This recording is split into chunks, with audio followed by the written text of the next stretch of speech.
Okay, so the last time we heard from this guy 6-7 months ago, he was speaking to a group of children, charity event. He was asked about what he's going to do after retirement. He started saying things like opening up a shoe store, maybe getting into radio, into broadcasting, and he's done some of that. But 6-7 months later, how the mighty have fallen. 3-time Super Bowl champion James White finds himself in this stupid little rinky-dink podcast that he has agreed to here today as we record on Thursday. Andrew Callahan, along with the legend, future Patriots Hall of Famer James White.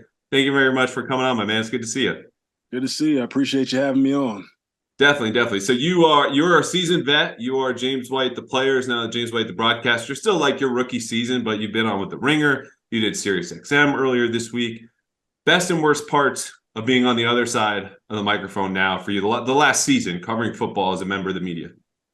The best part about it, no physical contact. Hey, your hip's okay. No. The best part about it is just getting to know different people, just learning how everybody has, kind of a different opinion on different players, different teams, different situations, which makes for very interesting conversations. The worst part, I guess, is probably having to talk about people that and kind of talk about, their game if they have a bad performance or something bad happened to them. That's probably the toughest part, talking about coaches and players that I actually competed with or that I knew from growing up and things of that nature. Right. It's tough. I always like talking with guys who played in New England. Either, they're still playing now somewhere else or they retired and moved on. Because I know the answer to this before I ask it, but I'm asking anyway. When you first started doing media, did you have Bill's voice or Bears' voice in the back of your head? Maybe Stacy, as you start talking, don't say this, say that, stick to the script? Yeah, a little bit. You definitely I'm fresh from it. So I'm not too far off from, being in the building. So I still have that media etiquette from being in there. And like I said, I never am too harsh on anybody because I know how it is. As a player, you know how it is for when somebody is very opinionated on you in a negative way and how it can affect them. And especially if it's somebody that that definitely can rub somebody the wrong way for sure. Yeah, for sure. Speak for yourself, right? Ignore the noise, all that on that sign walking out of the building. Because I always appreciated you, A, because you were a straight shooter. B, I don't think you told Stacy no once, and I started covering the team 18, so I got the back end of your career. But I would catch you sometimes going out of the locker room, you had your backpack on, your head's down, and I'm waiting by the door because you got to get some of you guys by the door. I'm like, hey, you got 2 more seconds? And I can tell your mind is already like what you're going to do when you get home, traffic, and you just, Yep, I got you. So you still talking to me now is great, but B, after all those little side conversations was much appreciated. Because, hey, we asked. If you say no, not a problem. You guys are at work just like us, so it makes our lives easier. But you were always there with a yes, which I appreciate. So I want to get into NFL Combine today. It's been a while for you, but I thought this would be a fun angle before we get all business and 40s and verts and, interest and who's talked to what team and we overrate this and make a ton of noise. Let's ignore the noise. Let's go back in time. You obviously were in that locker room for a long time. Before you got into media, what's over the last 6-7 months, something that you believed about sports media as a player that you found to be correct? And what's something that you believed back then you found you were actually wrong about now that you've been in it? One thing that I knew about it that I was correct about is that you have to be very detailed, similar to football. You have to know what you're talking about. You can't just be up there saying a bunch of nonsense. So you have to know players, important players. You even have to know some of the non-important players, especially when you're, because I called a few games for Sports USA during the year. I called as a play-by-play analyst. So you really have to know coaches, players. And I think, playing for the Patriots, that was kind of an easy transition for me because Bill always made sure we were on top of everything as far as knowing the ownership, the GM, the head coach, offensive coordinator. Who did he coach with prior to this? What coaching tree is he from? So, it's been a pretty smooth transition because the way he had us prepared on a daily basis, and I'm forever grateful for that. One thing, I guess, that I thought was easy coming into it that is actually pretty difficult is just simply formulating a good question. Is actually pretty hard to do, like how people always say, like, clown question, things of nature. It's actually pretty hard to come up with good questions to ask somebody because it's just – you think it's so simple, then when you actually go to think about and write down what am I going to ask a certain player or a certain coach, it's actually pretty difficult. So because that's something that I thought was going to be really easy, but it's actually pretty difficult for me. Yeah. Well, the way you get better is just to sit in with Bill 3 times a week. Let me tell you. I wouldn't want to rewind my own tape going back to 2018, let alone what we're going to do here 14 when you're coming out of Wisconsin. But I remember days, first early seasons, and you still do this. You want to have process, put your time in. Like I have a 35-minute commute to the stadium. Like, how do I want to formulate this? We're going to talk about that. And at the end of the day, sometimes it just flat doesn't matter. But you got to go through the process, right? Because you want to give yourself a chance, whomever you're talking to, understanding what they respond well to, what they don't. What do you really want to know versus just saying, talk about, like, there are so many times that I hear on our end, colleagues or people around us like, hey, James, just, talk about this topic I have to write about or get from my TV. And that's not a question. That's not a pointed thing you're trying to learn. Yeah. You're just trying to get a soundbite. And that's where, as like there's a difference asking a pointed question versus just throwing out a name or a topic out there. Yeah, it's definitely hard. You have to know what type of response you want, know the person you're asking the question to, and kind of getting the feel for what they like to talk about, what they may not like to talk about. Like I cannot imagine having to ask, Bill questions because he's not going to give you, much of an answer. And you have to make, especially people who have to write articles. I know that has to be extremely difficult when, asking him questions, but that's his forte. He doesn't want to let you read too much into him and into his team. And he feels like that benefits himself and the team. So I'll say you can't complain about it. Definitely. Yeah, that's why I think you see more people writing about film, stats, analytics, all the like hardcore football stuff in New England as you see probably with any team. But all right, let's officially go back in time now. 2014. What was some of the stuff James White liked to talk about in your interviews at the Combine? Because that's really the meat of it, right? Like you go in, every single doctor checks you out, looking through your medicals, your background, how's this knee, how's that shoulder, and then you sit down with the teams and get that face-to-face. Things that you like to talk about with them and things when they brought up, you're like, yeah. Well, for myself, my Combine experience wasn't too bad at all. I didn't have any formal interviews. I just had like little train station interviews, things of that nature, where you met with some of the assistant coaches and scouts or whoever was in there. But pretty much I only talk football. My Combine experience was fairly smooth. I know, most of my friends and other people that I know that have gone through it have had the formal interviews where they wake you up at 3 a.m. or, at midnight and stuff. I didn't have that experience. I just had like the standard little radio where you walk in and if people grab you, they grab you. Then once you're done, you're done. That's all I had. So my Combine experience was pretty smooth. So I didn't get any outlandish questions of, what's your girlfriend's name or what does your mom do, this and that and all that crazy stuff. I didn't get any of that. Yeah, the Des Bryant question, which got to be really unfortunate. At some point humorous, but also like there's just no place for that in a workplace. Yeah. No, definitely not. Some of that stuff is definitely out of line. I feel like obviously we're in a different time period right now. You say the wrong thing like that in this day and age, you can lose your job very easily. Okay, so you didn't have many formal interviews. I want to come back to that. But when I say your Combine experience, what's just your flashbulb memory? Like the first thing that comes to mind when you're at Indy, and it's like the underwear Olympics, right? Which is nothing new for guys who have been in camps throughout high school, college, all that. But, these are really important days. What do you remember most? Well, I mean, there's just a lot that goes on from seeing a bunch of doctors, getting MRIs, having to go through an MRI that you probably weren't even expecting to go through, like them checking you out, like, oh, did you have a surgery on this? Like, no. Well, we're gonna send you through this MRI to make sure it's it's what you say it is and all that stuff, and just a bunch of interviews, the Wonderlic tests, just making sure obviously you can't control how much sleep you get if they're waking you up at 12 at night, things of that nature, but just making sure you remember why you're there. The task at hand is to go out there and try and, perform and test to the best of your ability, which, myself, I never say I'm not the greatest tester when it comes to any of that. That's not really my thing. Like, so I just went out there, did the best that I could. I mean, I didn't stack up against any of the top people, like jumping 40-inch verts and running 4 threes. That's not me. So for myself, I just wanted to perform the best that I can, try and hit the 4 or 5 range and do the best of the agility drills and all that stuff. But for me, it was just kind of the on-field actual football stuff. That's where I wanted to kind of shine and show myself, because that's where I feel like my brain and actually playing the game of football, that's where I get to show, my promise as a football player. Well, it's funny you bring that up because, James, I have a scouting report here. And according to this report, you ran a 4.5 second time in the 40. You had a 7.05 time in the 3 cone, about average. 23 reps on the bench press. Very jealous for a guy who's just got back into lifting and had chest day today. Vert of 32 inches. I go down the bullet points.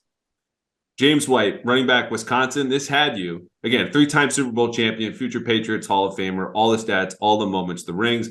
Round 7 - priority free agent. This is NFL.com. This is not like nobodycares.com. Here's my personal blog. Strengths: controlled mover with low center of gravity, good vision, balance, short area burst, 50 runner, cuts efficiently and jukes tacklers, competitive speed, good football aptitude, highly respected by teammates and coaches. Weaknesses: undersized with exceptionally, this is harsh, short arms and small hands. Good for bench, though. I wish my arms were a little shorter on bench. Run strength is just adequate. Limited power to move the power burst through tackles. Lacks bulk strength, which really just overlaps with the last one. Was never a feature back. Thank you very much, Monty Ball and Melvin Gordon. Were you aware of any of that talk when you were coming in? And as I say that to you now, do you laugh? Is there still like a little fire burning in you? What do you make of all that?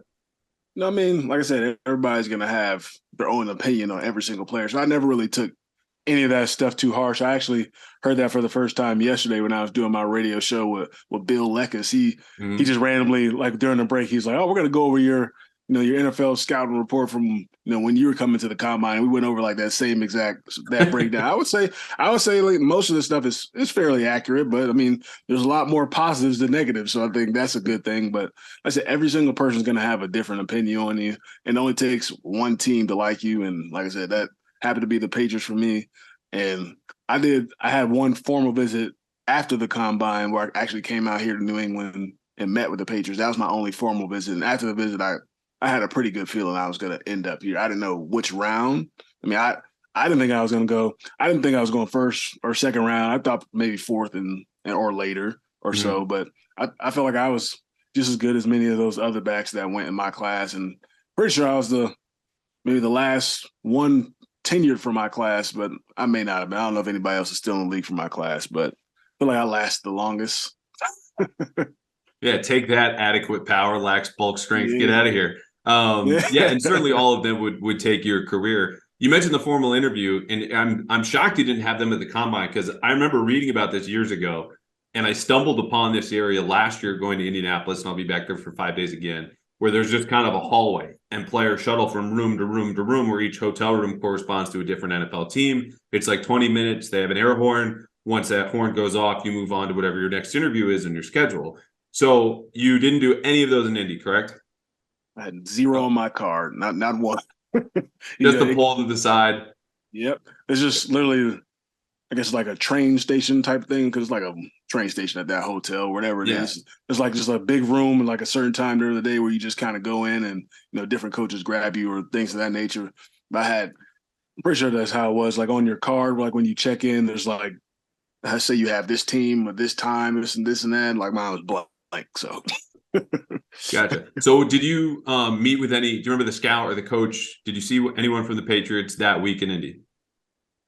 I feel like I didn't, but okay. I don't remember exactly. I met with like a few teams in there, so I don't remember the exact teams that I met with, but just a couple, not too many.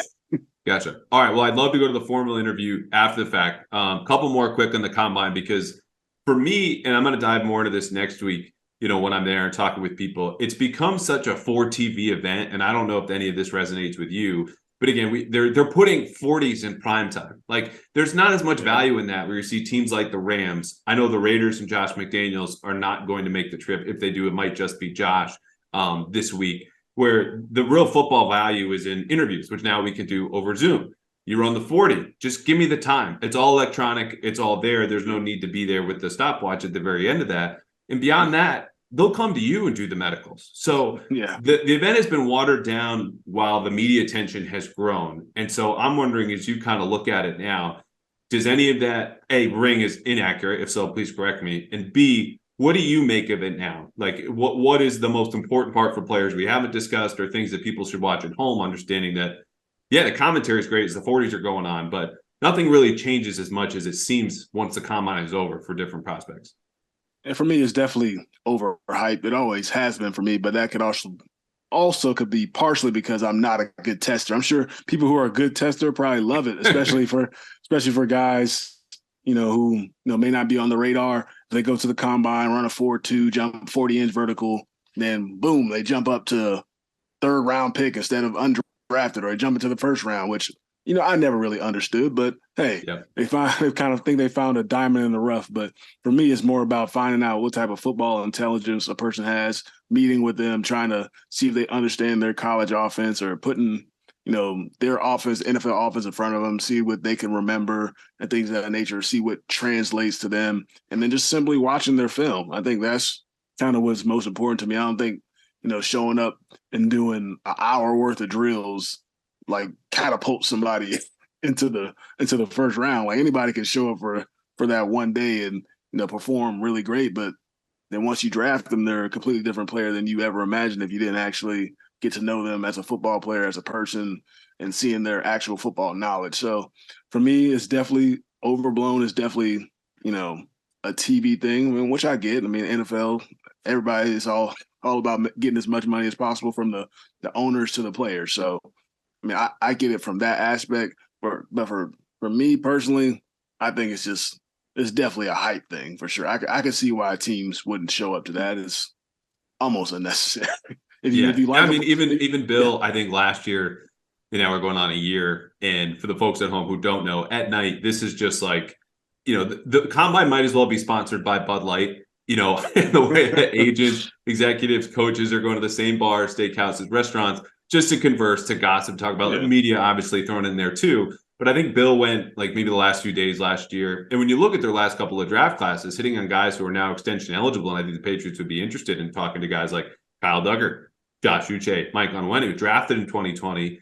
That had a full combine, but then you pivot to almost exclusively Zoom interviews once the pandemic hits there in early March, and you finish out. Like, you go to 2021 and how much the draft process changed. The first year, the Rams are like, we're out. We're not going. We don't need to do this. More teams are doing that now. And yet for the Patriots, in their case, their draft class is image strong. Mac and Christian Barmore, first and second round in 2021. We'll see about the kids this year, but Marcus Jones, Jack Jones, certainly like hits. Cole Strange starts right away. So, it's not to say that the combine would go away and the process would be the same. It's just, I think there's evidence building. You can draft well and not invest as heavily as you once did, where I don't even think the offensive staff for the Patriots last year went. And again, they still did okay, got Cole Strange, identified someone that they wanted. Now, as far as the combine going away because of the TV and the money invested, I don't think it's ever going to happen. But DeMaurice Smith, president of the NFLPA, suggested it be abolished because of what it really kind of is when you boil down to a meat market. And guys are brought in and tested and treated in a way that, forget the terrible questions Des Bryant got once upon a time, but just that whole week. Is that anything that strikes you as maybe fair, or that the combine should be changed in any sort of way, maybe not abolished? Or if it is abolished, tell us why. I don't think it has to be completely abolished. I can understand getting all the college athletes and things of that nature in, the same hotel and things of that nature, to be able to meet with all the different coaches and coaching staffs from that aspect, and them getting to know them, getting the MRIs and all that stuff in one building, so they can kind of shuffle through a bunch of guys. Then they can kind of go from there, figure out what guys they would like to come out to their facility to work out, or at their college facility to work out, and get to know them a little bit more. I think the whole 40 thing and all that stuff, I think it's pretty unnecessary. You don't even get to see every person's 40. They only show the guy, for the most part, show the guys that they want you to see in a sense. So I can see why he would want it abolished, but I like the fact that you can go there and every team, if every team wants to be present, to be there, and you can meet with the different coaches and things of that nature for them to pick your brain and get to know you like that. Other than that, they would have to individually fly out each person they would possibly be interested in. So I think that's the best way of kind of, getting to know different prospects within a, short amount of time, I guess I would say that. So I would say like centralized.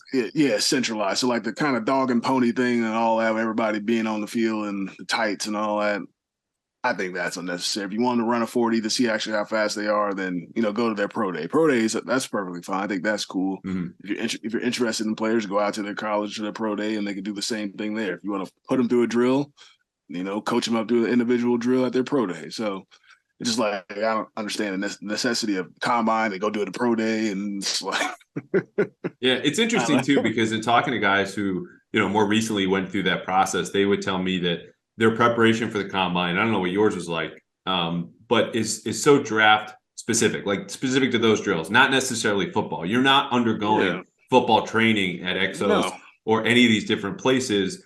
Train for 6 weeks to 2 months. You're trying to get better at your 40, and then you'll never do that stuff again. So were you as focused on those drills, understanding it doesn't really translate to football, but I need to do this because this is still the measurements used in the league?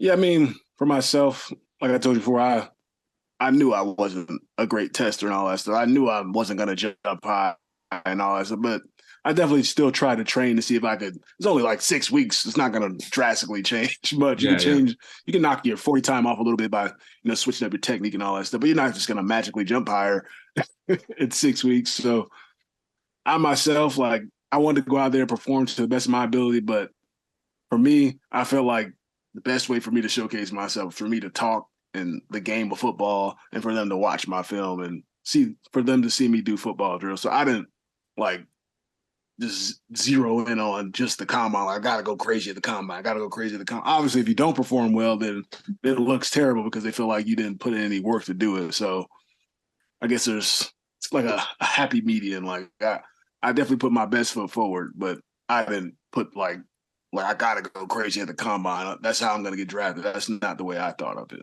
Yeah, no, I'm positive you were not in Cancun with your feet, put up and you got a fruity drink in your right hand, just waiting for the calendar to flip to the end of February. It's just interesting though, because again, that time invested in the combine, you shave whatever off of your 40 is time also not spent preparing for what'll come after, or your actual rookie season. When if you're someone who expected to go in the 4th round or later, you're not guaranteed a roster spot, so that's time not spent in that way. Though it is interesting because I think there's a portion of the league. Because Nick Caserio even said this at the Sloan Sports Analytic Conference, but I don't know if you know about it, MIT. They hold it every year. Jonathan Kraft speaks every single year. But Nick said that, they've almost tossed out the 40 as far as their evaluation. They're more concerned in that 10-yard split. What's your explosiveness off the line? Or even bench press. Like, you knocked out 23 reps to 225, but how explosive was that coming off the chest? Understanding, like, your hands are going to shock anyone you pick up in blitz pickup, and that's what they want to know. What's the time to get off your chest and now back to full extension? So I think some teams are still kind of going along with it so as not to tip off the other teams of like, we don't care about this anymore, but you wasting your time on the full 40 and the total amount of reps helps us because you're wasting your time. It's just like those drills and things like that. You're never going to, I mean, you're going to run 40 yards at some point in the league, but there's rarely ever going to run 40 yards in a straight line. Like that's never going to happen. So, I mean, I understand like the point of like, you're never going to have a vertical where you just stand there and jump really either. I mean, aside from like a Hail Mary or something like that, most of the time playing pickup. You're going to get a running start or some of that feature. Somebody's going to be bumping into you. So, and like the 3-cone, I mean, I get it. You can see how quick somebody is, but I feel like you can tell that by just watching someone's tape or putting them through, drills that maybe you guys do at practice or certain drills, the coaches want to see. So I feel like the combine is just very unnecessary to me as far as the drills that they don't necessarily translate to football aside from the actual on-field like position drills and stuff like that. Definitely. All right. Before I ask you about that interview with the Patriots, anything else about the combine that you remember from your experience, something that was funny, something that was cool, something that most people wouldn't know about, anything that kind of just strikes you after you went in, you didn't talk to any teams, kind of did what you wanted to, and then got out of there?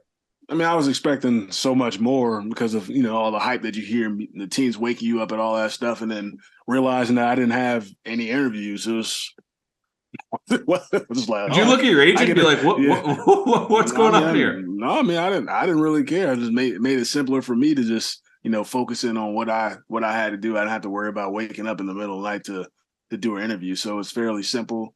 I guess like the funniest thing for me was I missed my flight after all the drills because like we were running late. We were like the last position group to do everything, the running backs that day. So like I stayed later just to do the long shuttle, and by doing that I missed my flight, so I had to stay there an extra day. So I went to Hooters and got me some wings after. How are the wings? Good? They were good. Hadn't had them in a while for that 6 weeks of trying to eat all healthy and all that stuff. I was going to say, that sounds more like a married man than someone who just playing pro football. I'm into Hooters. I don't know what Hooters is. What are you talking about? No, cool. All right, let's get to that interview. I assume you didn't miss the flight to Foxboro. You flying into Logan. Providence, take us through the moment you land. Who picks you up? I'm sure it wasn't Bill. And then just until the time that you flew home. I'm pretty sure I landed in Logan, and I feel like one of the scouts picked me up from the airport. Got there, like I think I might have got in the night before. Got in the night before, stayed at a hotel, ordered me some room service and all that stuff. Ate pretty good. Got up in the morning. Pretty sure there's some other players there as well, but just met with. I don't know who I met with first. It was like so long ago, but yeah. Like I met with Ivan Fears first. We met for like quite some like an hour or so, like watching like my college tape and kind of breaking it down and trying to figure out my understanding for our offense and how our offense kind of translated into the Patriots offense. So it was actually pretty fun. He was getting on me quite a few times about like why I picked up this person in this blitz and like what took me over there, things that they were like going back and forth for a while. But it helped me learn the game of football a lot, and I feel like I had a great understanding for our offense in college, thanks to my running back coach, Thomas Hammock, who's the head coach at Northern Illinois right now. He changed the way I looked at the game of football because, when I first got to college my freshman year, I just basically knew what I had to do. I didn't really care to understand, what else was going on in the offense as far as formations and why we were running this play and, where different guys lineups and motions and all that. But once he got there my sophomore year, he just like dropped the test in front of us and like said, basically fill it out. Let me see what you guys know. And we only knew like a few things as far as formations. We knew like obviously like the play calls as far as running back, but we didn't really understand concepts and all that. But he made sure we learned that, and that kind of changed my perspective on the game of football. And I think that's what made me become a more smart football player. So after I met with Ivan Fears, then for sure like ate lunch. I think I met with Ted, our nutritionist there, to get a better understanding of what my diet was like, which was no diet because I ate whatever I want. Yeah, you were eating Hooters. Then, yeah, and then and I still had no diet once I got there. But then afterwards, I met with the entire offensive coaching staff with Josh, Dable, I forget who else was all there at the time. Jerry, who was there. My God, I keep forgetting all that. Chatio, receiver coach. Like all those guys were in the room at like a little round table, and they basically were asking me about like protections in our offense and run schemes and what read was I looking for in certain run schemes and power and inside zone and all that stuff. So I feel like they liked what I was saying because they drafted me. So I think they felt that I was a pretty smart football player after that. Definitely. And I remember writing a story a couple of years ago about that process of like guys who fly into Foxboro, what it's like. And there's always the testing in the beginning. We're going to teach you some of our concepts. You'll go through the day, and then we'll ask you sometimes on the field or just back in the classroom, spit them back out to us. But I think getting the grilling that Ivan gave to you, and I know like, you came from, if I recall correctly, a lot of man block stuff. You're running in Wisconsin. So that there was some overlap there with what, they were doing at that time. And really up until maybe just last year when they went a little zone heavier, that, it's not that the teaching points are identical or your reads, but, I'm sure that they had a good understanding of what you were about. And then to go full step, that's a lot, man. That's not just like, like one person at a time, one-on-one. Like you got all these eyes on you. Are you nervous at that point? Like what was your thought process like? No, I wasn't really nervous. I think if you're confident in what you're talking about, I don't think you have to be nervous. And during the draft process, I made sure that I studied like my college, playbook and things of that nature. I made sure before I had to turn in my iPad and all that stuff, I made sure I like took pictures like the stuff just so I could study it to make sure I was on top of it. Because I knew that type of stuff was going to be coming. They're going to be asking, trying to test your football knowledge. And I just had to make sure I knew that. And I will say at the place that I trained at Pete Bommarito's down in Miami, Florida, like we did like a little bit of, board work and things of that nature, drawing plays and, blitzes and picking up blitzes and stuff like that. So I think that's a big thing that every training place should try and do, because obviously the 40, all that stuff, that's important and whatnot, but just to make sure everyone stays sharp on their football knowledge, I think that's very important.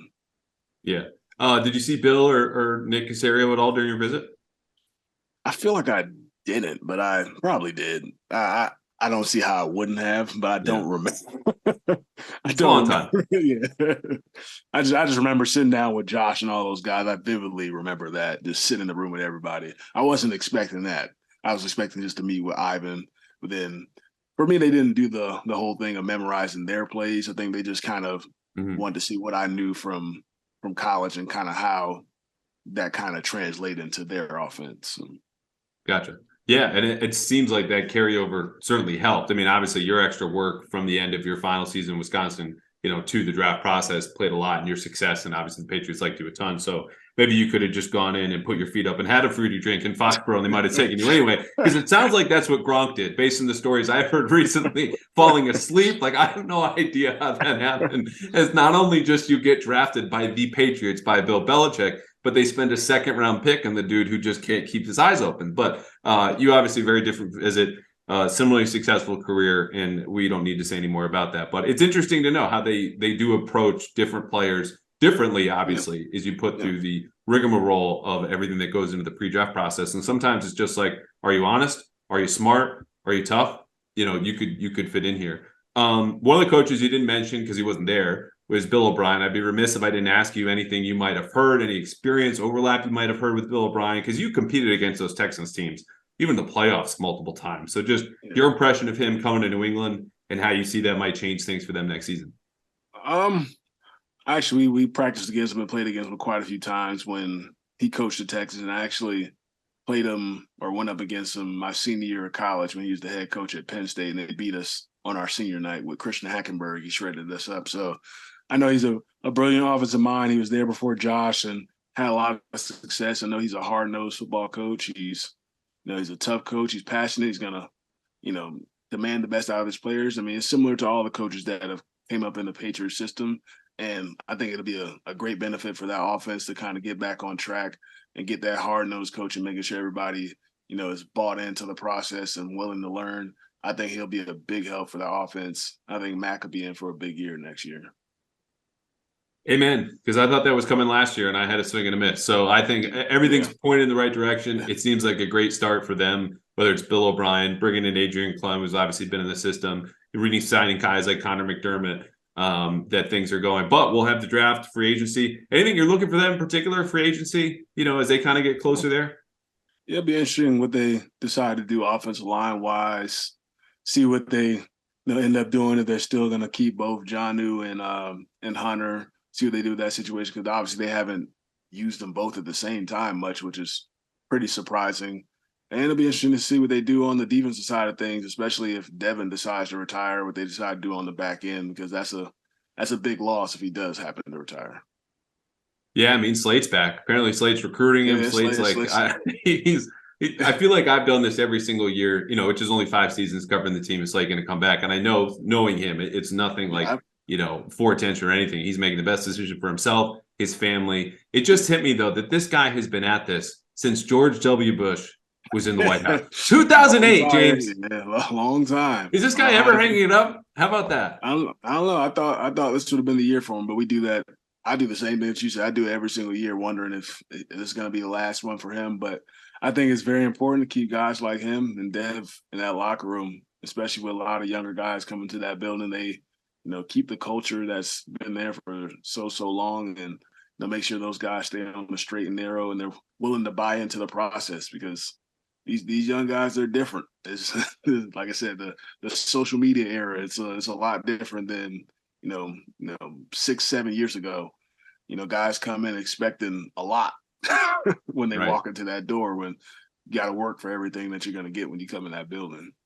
Definitely. I think, I wrote a story last year of they're kind of the last remnants of the Patriot way, right? Like bridging that kind of, late 2000s to when you guys had your run of Super Bowls, playing with all those guys back as they did, even Brewski for that season, Richard Seymour, all those guys, and being able to carry on those lessons, which are, been imparted on to players, of course, you when you came along and the guys still in the locker room, but it helps to have someone there who could share that wisdom like a coach could, but instead you share a locker next to them, and how much that means more coming from them. James, this has been fantastic. I got a couple quick ones from fans who had submitted on Twitter. If you got quick rapid fire time for this. Sure, no problem.